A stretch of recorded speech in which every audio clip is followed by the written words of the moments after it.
Hello and welcome to Talking Aussie Books, a weekly podcast bringing readers and writers of Australian fiction together. I'm Claudine Tonellis. As an avid reader and passionate advocate for Australian fiction, I have made it my mission to spotlight local talent. So if you're looking for your next read or simply want to learn more about the Australian literary scene, this podcast is for you. Grab yourself a cuppa, sit back and relax. Alison Booth, writing as A.L. Booth, is the author of 8 novels that include titles such as A Distant Land, The Indigo Sky, Stillwater Creek, The Painting and Bellevue, amongst others. Born in Melbourne and raised in Sydney, Alison is not only a novelist, but an award-winning academic and emeritus professor at the Australian National University in Canberra. Alison is a fellow of the Academy of Social Sciences in Australia and can not only write terrific fiction, but has published extensively in scientific journals.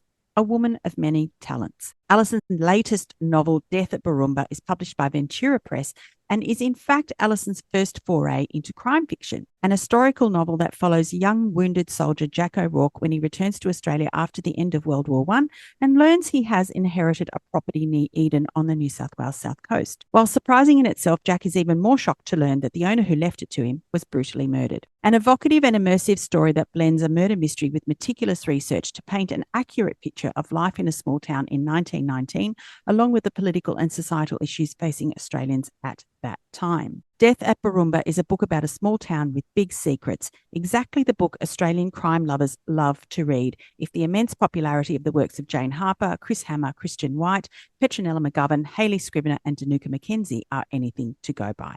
So on that note, I'm delighted to welcome Alison to the podcast today. Hi, Alison. Hi, thank you for inviting me along. It's lovely to be here. It's lovely to be talking to you, Alison.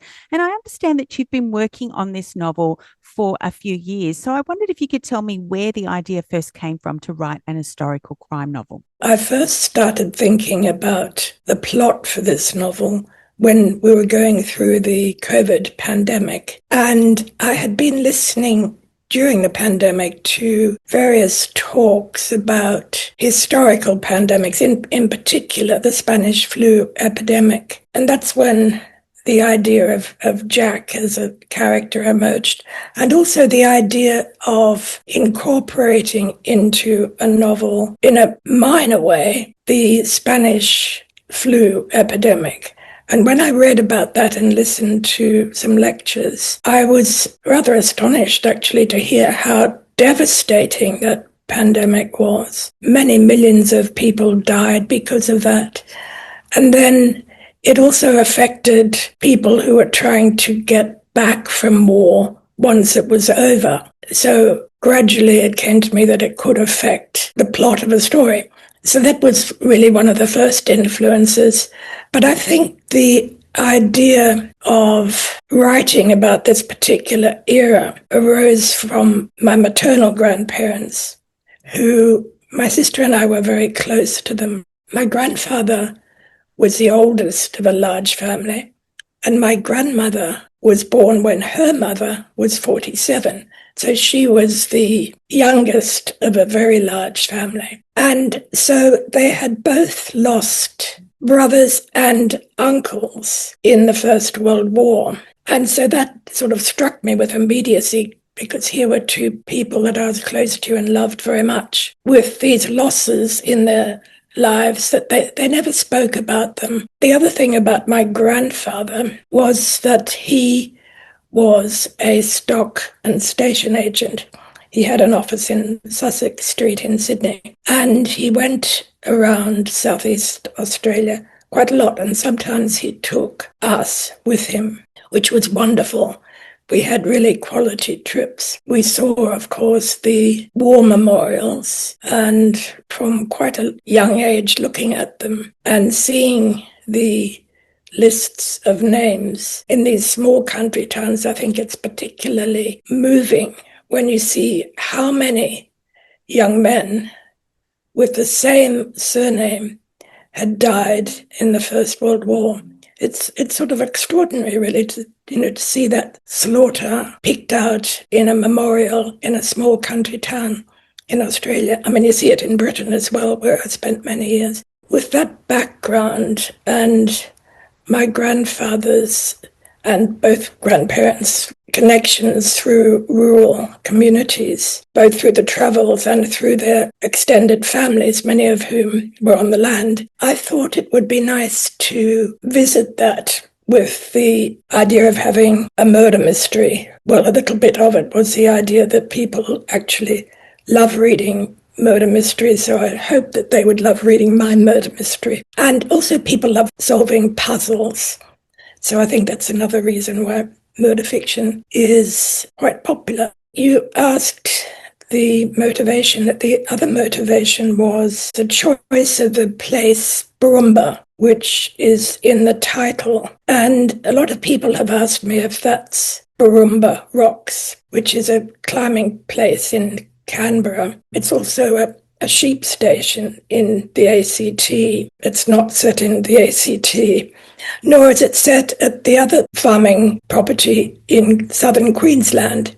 It's a completely invented place in southern New South Wales. But the house Booroomba was inspired by a visit that my parents took my sister and I to a country property when we were quite young. And my paternal grandparents both lived in Melbourne, so every second year we went up and down to Melbourne by the Princes Highway or the Hume Highway. And my mother's old school friend, she went to PLC and her friend was a boarder. So my mother was quite often invited to stay with this family. And it was tremendously exciting for my mother because, not only because it was her dear friend, but they would go from Sydney to Eden on a steamer, which, because the road transport was pretty poor in those days, it would take forever. We visited this old homestead when my sister and I were quite small, as I mentioned, and both of us, both my sister and I, fell completely in love with this house. It was like a throwback to another age, and that's the house that's in this novel. Well, it's an imagined recreation of the house that's in this novel. It's always been in my head, this gorgeous vision of this house. So I thought I'd take my husband, this was about 4 or 5 years ago, down to see it. He was very keen because he loves country Australia. He's English and he just loves country Australia. So we set off down through Cooma and Bombala, down that way, trying to find it. We knew the name of the township. It was Perica, near Toowoomba. So we looked and looked and we couldn't find it. It was nowhere. And then we realized it had been demolished. You know, that's just horrible, isn't it, when something you love from your past has gone. It had been demolished. And in its place were acres and acres and acres of devastated land where I suppose it was a state forest had been, and they just knocked down all the trees. And you know how awful the land looks when all the trees have been knocked down and they've got the stumps poking up. It was, you know, like something from those photographs you see of the First World War in the trenches. It just looked awful. So all of those influences came together to encourage me to write this book. It's an intriguing premise, this book. It's 1915 and Jack O'Rourke has just enlisted in the army and he's about to ship out of Sydney when he rescues a stranger from drowning in the harbour after he'd been attacked. Now, upon Jack's return to Australia 4 years later, he's wounded and he's traumatised by his time in Europe, and he learns that that stranger has bequeathed his rural property near the south coast town of Eden, as I mentioned earlier, and that man was murdered. It's a heck of a way to be a recipient of such good fortune, isn't it? Yes, it certainly is. But we find that Jack had formed a bit of a bond with this old man whom he rescued, who was clearly on the verge of drowning, and his pockets had been picked. These louts had left him to, breathe his last in the harbour. And Jack had looked after him, put him up in a hotel that night, and he had been reminded deeply of his grandfather, whom he had a very strong bond with, who had protected him somewhat from his father, whom he didn't actually get on that well with. Jack was the firstborn son, and his father wanted him to run the family orchard, and Jack didn't want to do this. he wanted to, probably partly in reaction to his father's ambitions, he said that he wanted to study animals when he went to agricultural college. So it was a tremendous surprise to him. And he set off in the steamer, of course, down to Eden to find out what was what and to find out what he had inherited. Then he came face to face with life in this small rural community in the township of Warrawalong, and he met gradually a wall of suspicion, really, as well as a few friendly faces. And in the story, he meets all these people and feels their dislike, most of them. He himself is suspected by local police of doing the murder. And so there's a certain amount of friction between the police and our hero. Then Jack decides, because he is so unimpressed by this policeman, he decides that he's going to have to do something himself to solve the murder. And he feels that he owes it to his benefactor, Sam Lomond, to find the murderer. If the police are failing the system, well, people have to do something themselves. And that's what he feels. And that again is a link with his own grandfather, who had that sort of high standard of behavior and what we owe to society. So off he goes, Jack, and gets to know everyone in the town with a purpose to try to see what they're like and who might have done it. The windfall for Jack kind of comes at an opportune time for him, really, because as you mentioned, his relationship with his father is not great, and he had indicated to his father that he wasn't particularly interested in taking over the family orchard. And instead of doing what his father expected him to, he signed up and he went overseas, and then he's come back and he's got this sort of, windfall. But in addition to that, like many returned soldiers after World War I, Jack is both wounded and traumatized. He has seen and smelt death up close and was almost buried alive, in fact. Tell me about this, and why was it important for you to explore this aspect of Jack's character and circumstances in the novel? And what research did you have to do to flesh out this part of the story? I had to do quite a lot of reading for that. I think I didn't mention that my husband is an economic historian, and so one of his specialities is the First World War. He has a big collection of books about the First World War, and also I found one as well that was published in 1919. It's a British one. It's called The Diary of a Dead Officer. I mean, what a title that is. In this book, the dead officer writes in such a matter-of-fact way, but precisely, about what he sees in the trenches. And somehow that matter-of-fact way I found deeply moving. And I mentioned in the acknowledgements this book, which I think was absolutely brilliant. And then there's another book that I found very moving by an Australian author called Som Mud. Very simple title, Som Mud. And it's about his experiences in the trenches. And that was published relatively recently. I also went to the Australian War Memorial, which has got some fantastic material in it. Lots of resources, letters, reports of people's experiences. That was very inspiring. And I thought you couldn't possibly write about somebody who's been through the First World War without some mention of what effect it might have on them. And of course, Jack was clearly suffering from post-traumatic stress disorder, but it was not recognized as such then. And the way it affected him in particular was in his nightmares. I thought you brought that theme alive so very well in Jack's character, and how, his wartime experiences affected him, and also factored into his decision to grasp this inheritance. It was kind of a bit like a lifeline for him, because he really couldn't stay with his parents. That was the last thing that he wanted to do. This really presented an opportune circumstance for him, given everything that he'd been through, right? Yes, that's exactly right. It would have been torture to go back to his father in particular. With his father's relationship,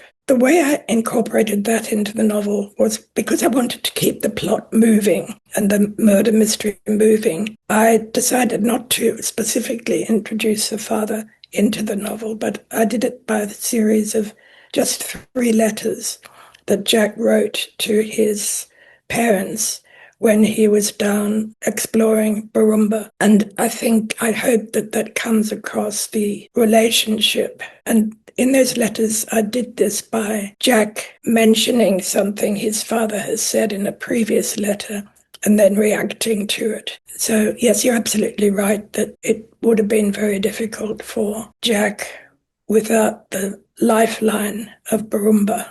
So you can see why the people in the township might have been very suspicious of Jack, because here is this guy and how convenient it is for him that this old man has died and left him the property and had no other claimants on the inheritance. So that accounted for the high level of suspicion that Jack faced. Yeah, absolutely. And so, as you mentioned, Jack kind of takes on the role of investigator because he believes, that the town police officer doesn't really like him very much. And he feels like he owes Sam Lomond an answer to what had actually happened to him. And in fact, when he goes along to report some evidence he believes might be relevant to uncovering the murderer's identity, Constable Flood actually arrests Jack instead, which I've just found mind-boggling.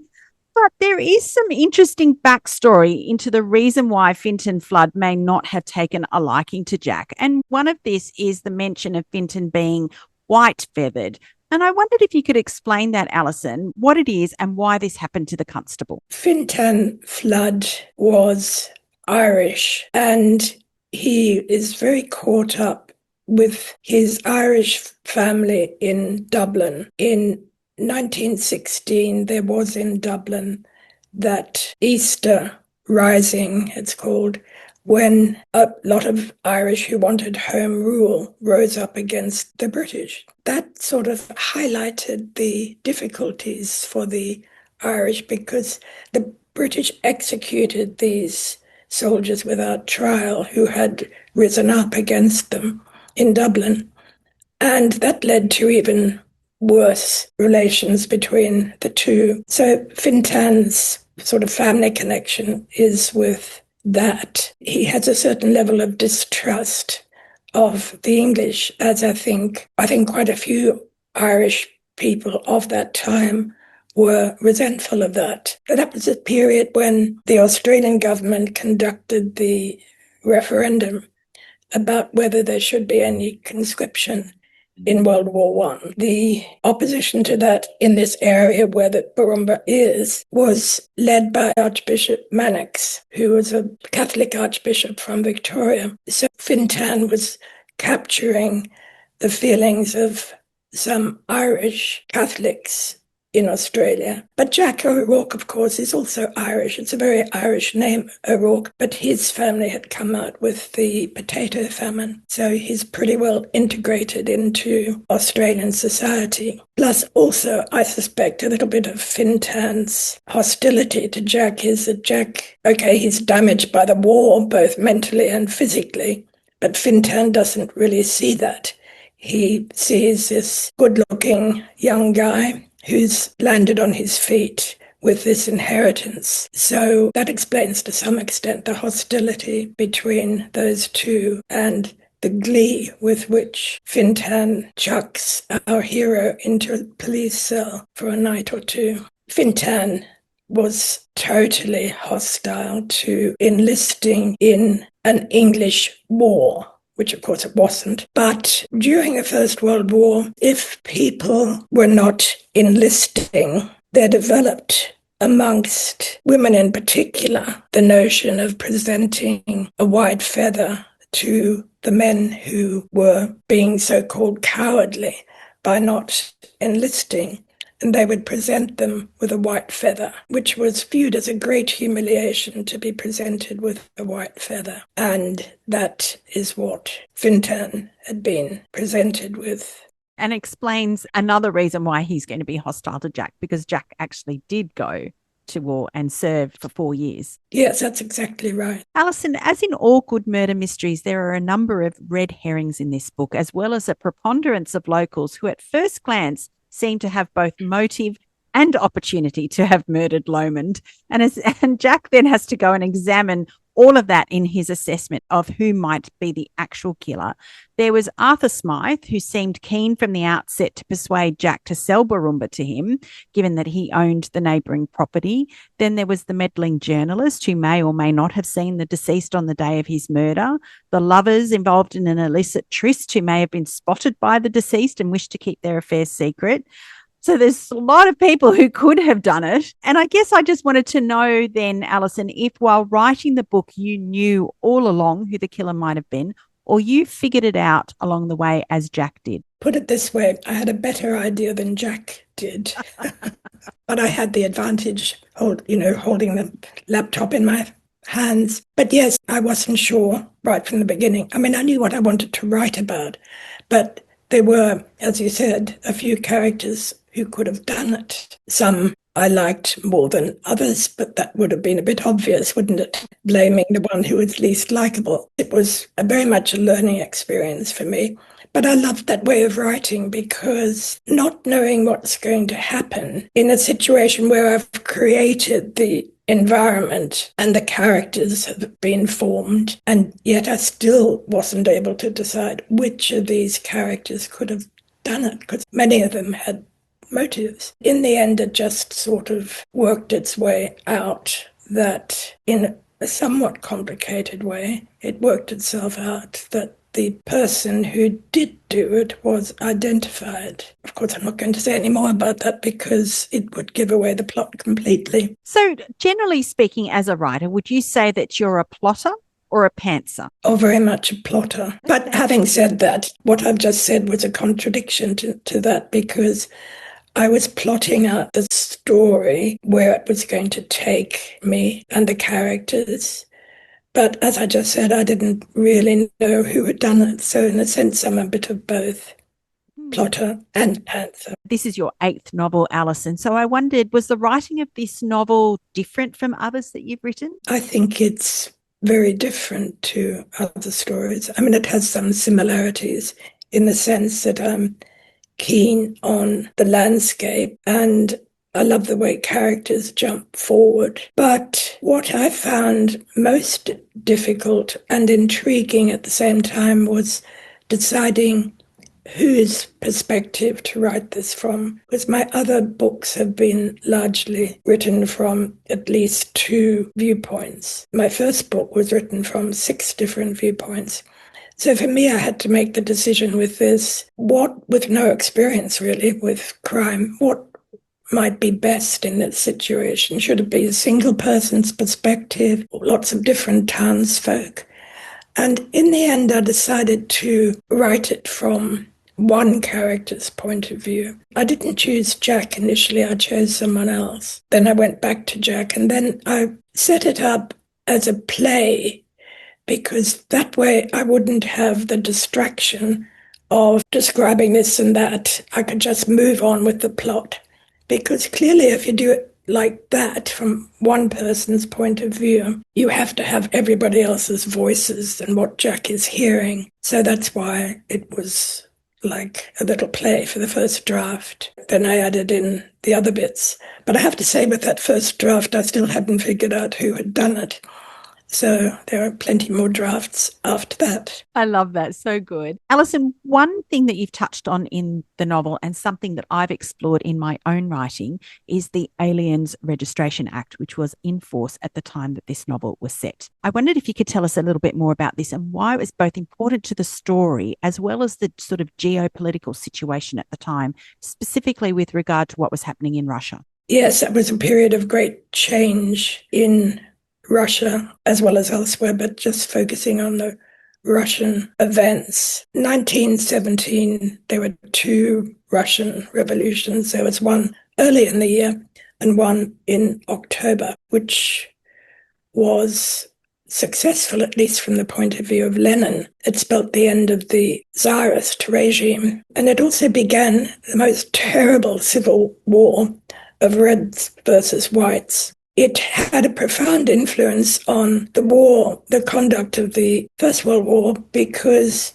it meant that Russian soldiers had to be shifted away from the Eastern Front. That left the Allies very vulnerable. And in fact, the Russians were blamed by many for prolonging the war. We'll come back to what effect that had on Australia and the return of the Australian troops. But to answer your question a bit more, the civil war in Russia after the October Revolution involved lots of people trying to escape, and they couldn't escape from the Western Front because of the fact that the First World War was still raging. And so they had to try and make their way out to the east through Siberia, Vladivostok, down to Shanghai, maybe across to America. Many of them went there, and then down to Australia. And the first port of call in Australia was Brisbane, which is where most of them went initially, until the Queensland government decided to put an end to that. And then this linked through, gradually the Commonwealth, which, as you know, was very recent. It was only 1901, deciding to introduce passports, because before that, anyone could get into Australia without any documentation. And then they introduced, a little bit later, the Aliens Registration Act. And that meant that anybody who was in Australia who was not from the standard background, the standard background being, of course, the Anglo-Irish background. So anyone who was not from that had to register. And they kept changing that Registration Act so that people could be caught out. They changed the rules. Did the employer have to register it? Who did you show your certificate to? Was very complex. Alison, there were lots of details in this book which evidence the meticulous research that you needed to bring this era alive on the page. From the set out of the house in Booroomba, which you sort of talked about a little bit earlier, to the cars, the bikes, and even modes of communication available at the time. So how did you immerse yourself into this world? What sort of other kinds of research did you do to bring these details alive on the page? Basically, I have been reading Russian history for quite a long time, but the aspects about Australian life at the time, each time some little obvious lack of knowledge in my head emerged, I would have to go off and do research. So that the nice thing about writing historical fiction is you have an idea of what's going on generally, and then you start writing, and then you think, well, gosh, what were communications like then? And of course, that period, 1919, is quite a tricky time with communications because they're all over the place. Some people have got horses, some people have got bicycles, other people have got even the lady on the motorbike. And there are a few cars as well. So that was actually fun reading about that and looking at what school kids, even something as small as that, looking at what school kids would wear back at that time period. So there are lots of lovely little rabbit holes to go down in my research. I think that despite the difficulties that Jack had in terms of his relationship with his father, it came across to me that he kind of still wanted his parents' approval in some ways. And I think by the end of the book, he's made his peace with this situation, which I thought made him come across as a very sympathetic and also an empathetic character. I mean, he could very well have been so easily embittered by his war experiences and also the harsh treatment he received at the hands of his father, as well as suspicious townfolk. But he wasn't. Did you always intend to make Jack this kind of character, or did he just turn out this way? He turned out that way. How when you're writing, sometimes characters just arrive and you decide you can work with them. I mean, they could be heroes or villains, and Jack was one of those. And so too was the journalist, the female journalist. She just turned up on her motorbike. I should say that my mother-in-law and grandmother-in-law both rode motorbikes. So that was, a nice connection to family history. So yes, Jack turned up like that, and then he wrote those letters to his parents from Booroomba of his own accord. They just came out like that. And the last letter, I won't tell people about the last letter, but things could go anyway after that letter, I think.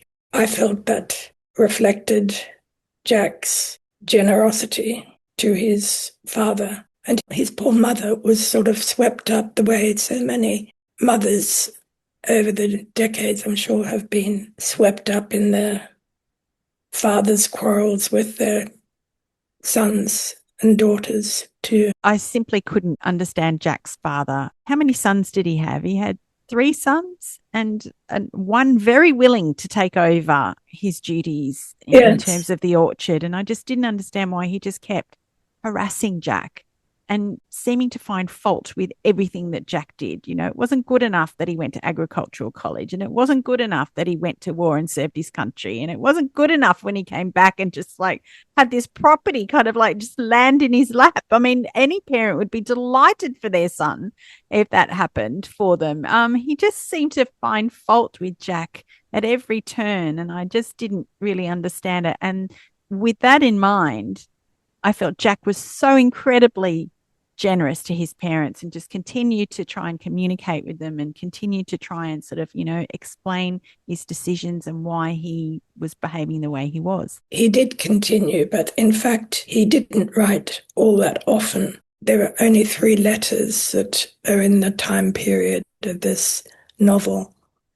And in terms of the plausibility of that relationship, I have seen in my time some really controlling fathers whose son, who may have had huge ambitions for their firstborn son and who are deeply disappointed in how they turn out, or who just cannot brook any opposition to their ambitions for their beloved firstborn. And I think what we're reading into this relationship is that Jack might have been the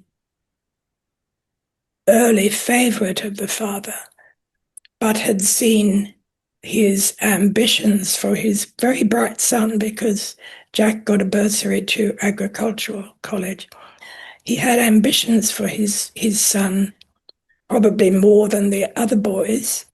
And because he was a controlling sort of person, was unable to bear it when his son went his own way and thwarted his father at every opportunity, you know, in choosing what to study at ag college, choosing to enlist. So I think that theirs was a relationship that just couldn't survive. And if I'd gone back and written another book before this one, you know, I could have detailed all those family conflicts that occur. And I'm not going to mention any names, but I have seen that conflict between father and son, and the way the son will do non-confrontational things, but quietly go off and do their own thing, which is sometimes the only way you can deal with someone else who's trying to control you, if there's an opportunity to get away. And I'd have wondered, actually, with regard to the First World War, how many young men might have escaped from, just thinking of country areas, escaped from the prospect of a narrow life, lived on a farm where the work was very hard, and no apparent opportunities in their future. They would grow up and live and die on the farm. And then here comes the war, and it's an opportunity to see the world. And what's more, to get well paid when they're seeing the world. 6 shillings a day was a lot of money for these boys. And then some of them who could take their horses. I think you can think of that as a liberation for many. And who could have guessed it was going to be such a frightful, dreadful situation? Alison, are you going to continue with crime writing? Will we be likely to see Jack attempt to solve another murder? What's happening for you next? I have been wondering about Jack and what to do with him, and I haven't made up my mind about anything. I'm just sort of letting my mind lie fallow. There are some other characters, actually, whom I wouldn't mind seeing more of. The Journalist, for example, I would like to see more of. And in this novel, what I liked writing about was the fact that Jack was, I think, fairly obviously falling for the journalist, but she is a very strong character, and she is quite a lot older than he is. And I quite liked that idea of Jack, who was very inexperienced with women, apart from having a young sister, being taught a few things by the journalist and put in his place when she thought it was appropriate. So, in answer to your question, no, I haven't really worked out where I'm going next. Given the length of your career as a novelist, I wondered if you had any tips to offer emerging authors out there about getting published and staying published. It's a really hard job, and it is getting harder, I think, harder to get published. But my only tips would be to read a lot, read a huge amount, read different genres, and to somehow protect yourself from rejection, and to learn how to continue writing even when things might not look too promising. I've noticed with younger writers starting out now, and I think this is a really lovely thing, the way they talk to one another, encourage one another, and really praise one another. I think that's just such a nice thing, because you could imagine a situation where everybody was, set back by other people's success. And I'm sure that happens to some degree, but I think it's so important for writers not to be set back and to carry on doing what they love and learning how to do it better, and to be reading a lot. So that's really my only advice for writers starting out. Thank you so much for sharing that, Alison. Some really terrific tips in there. I really enjoyed Death at Booroomba, and I wish you every success with it. Thank you for joining me on Talking Aussie Books today. Well, thank you very much, Claudine. It's been a real pleasure talking to you. That's it for this episode, folks. Hope you enjoyed this conversation as much as I did. If so, I'd love it if you'd leave a review on your preferred listening platform, which may include Apple Podcasts, Spotify, or Amazon Music. Until next time, friends, happy reading.